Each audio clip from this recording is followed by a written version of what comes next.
Hey there, Pats Nation. Let's get right into it with another update on the biggest story of the offseason so far. Is Rob Gronkowski going to retire?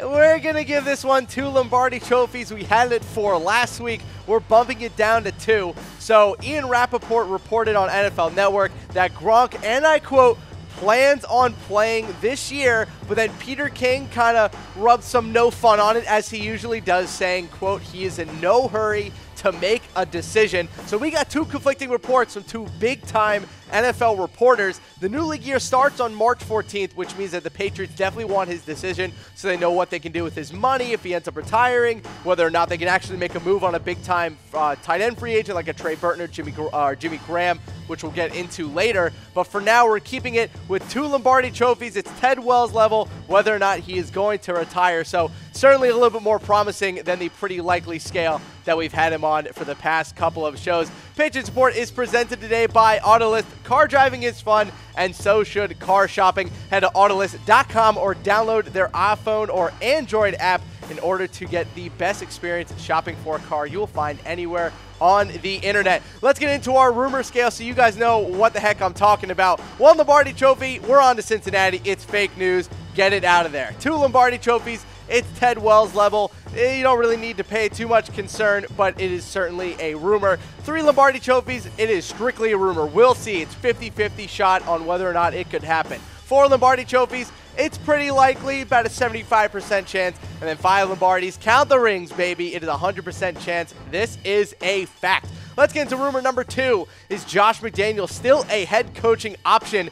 Now, this one's a little bit interesting because this is coming from, wait for it, Seth Wickersham. Yeah, fake news Seth Wickersham himself, the big-time reporter behind the Patriots dysfunction article right before the start of the playoffs. So we're giving this one 3 Lombardi trophies. It's 50-50. So Seth Wickersham said that McDaniels is too valuable because his ability to coach quarterbacks makes him such a big-time target as an NFL head coach. Wickersham says that he will still get coaching offers in the future.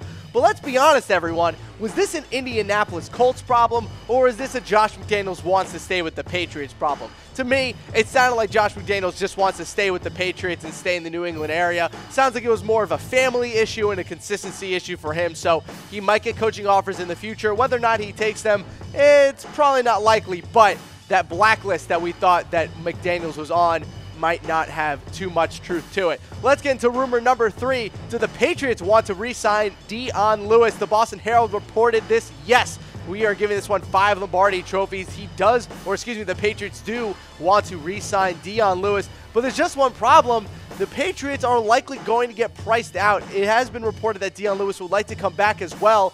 But like we've reported the past couple weeks, we think Dion Lewis is going to get maybe $8 to $10 million total, which is way more money than what the Patriots usually give out to running backs. I think he'll end up with about $5 mil, maybe $6 mil guaranteed, depending on how much total money he gets in a contract. But for now, still playing it close to the chest. We'll see what happens when the new league year starts. But the Patriots are definitely going to be in the market for a running back, and especially at the draft in April. Let's move on to rumor number 4. Is Toni Garcia had blood clots this year?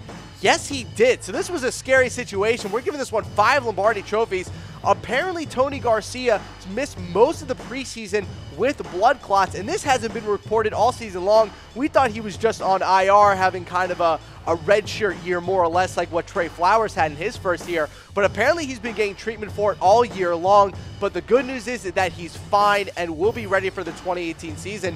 And let's be honest, he's going to be a big part of that offensive line. Cameron Fleming might be on his way out. Nate Solder might be on his way out. So if Toni Garcia is able to play next year, he might end up as your starting left tackle if they don't bring back Nate Solder, or he might be the swing guy, whether or not they bring back Cameron Fleming or Solder. Kind of depends on which one comes back. But I'm your host, Harris Rubenstein. You can follow me on Twitter at SportsDean for all your biggest Patriots news, rumors, and some jokes along the way. Let's get back into our rumors, and we go to number 5. Is Aqib, Talib, and Richard Sherman targeting the Patriots? This is a big-time one. I like this one. We're going to give this one 3 Lombardi trophies, so it's 50-50. So if you remember and you go back to kind of during the trade deadline when the Seahawks were looking to trade Richard Sherman, there were a couple rumors out there that the Patriots were the ones that were most interested in him and that Richard Sherman was, quote, receptive to the idea during trade talks last year. Both of these guys could end up getting cut, so their likelihood of ending up on the open market is pretty high. Aqib Talib is also apparently open to returning to New England as well. Can you imagine that secondary for a second? Let's just slow down. Stephon Gilmore, Aqib Talib, Richard Sherman, Devin McCourty, Daron Harmon, Patrick Chung. Who even needs Malcolm Butler anymore? That is a ridiculous secondary. That easily vaults up to probably the best secondary in the entire NFL if they're able to sign both of those guys. Even if they're able to sign one of those guys as the number 2 corner with Stephon Gilmore, that would be pretty ridiculous. Let's get into our number 6 rumor. Is Danny Amendola leaving the Patriots? Say it ain't so. Definitely want to bring him back next year. We're going to give this one 2 Lombardi trophies, and that there's a little bit of likelihood to it, but not so much truth to it. So we think that Danny Amendola, or at least I do, is going to get a 2-year contract of $8 million and $4 million guaranteed.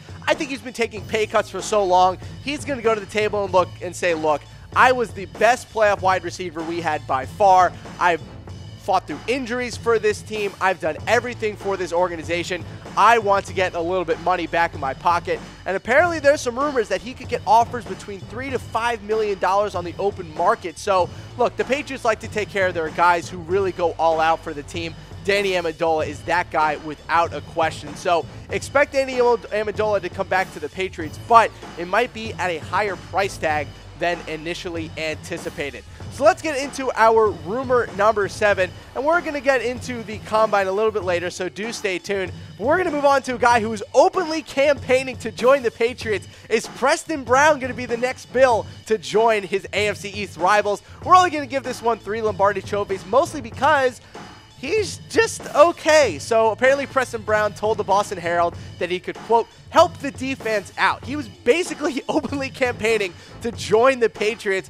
He's about to enter free agency. He would be a decent addition. He isn't a fantastic linebacker. He's probably about, similar in terms of skill level to a Kyle Van Noy, but at this point, anything's better than Landon Roberts. So if they bring in Preston Brown, it would be a nice addition, but I wouldn't get too excited over adding Preston Brown. He still has a limit on his skill level. Let's get into rumor number 8, and it's time to get into some combine news. Is Bret Bielema going to be the next linebackers coach? This is an interesting rumor. We're going to give this one 3 Lombardi trophies. So he's been at the combine with the Patriots, kind of going over a lot of the defensive players out there. He went with the staff. He did coach linebackers under Kirk Ferentz, who's the Iowa head coach, who, if you don't know this by now, him and Bill Belichick are best friends. So they have a lot of history together, and the Patriots are going to need a linebackers coach, with current linebackers coach Brian Flores most likely ending up as the defensive coordinator. So he's repping the Patriots there. He's taking notes, kind of serving as everyone's favorite term now for coaches, as a quote-unquote defensive analyst for the Patriots. So nice to see Bielema there. I think he'd be a great linebackers coach. That's certainly a big name for the Patriots to bring in if they're able to snag Bielema. Let's go to number 9. Are the Patriots all over the combine? You know it. We're giving this one 5 Lombardi trophies. So let's break down exactly what the Patriots have been doing at the combine so far.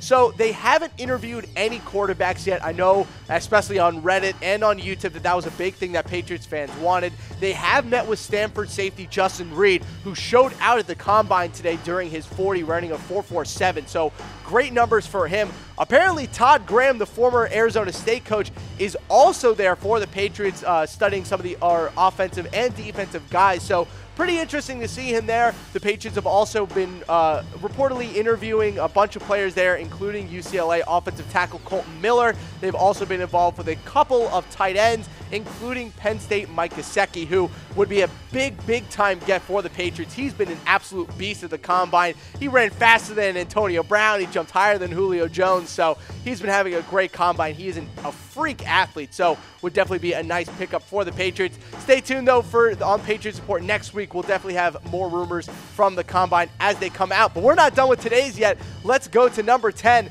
Was Bill Belichick chatting it up on NFL Network? Yes, he was. He likes to join the booth every single year at the combine. So this year he was with Rich Eisen and Mike Mayock, talking with Deion Sanders about when Belichick was with the Giants, interviewing Deion during his pre-draft process. Let's take a look.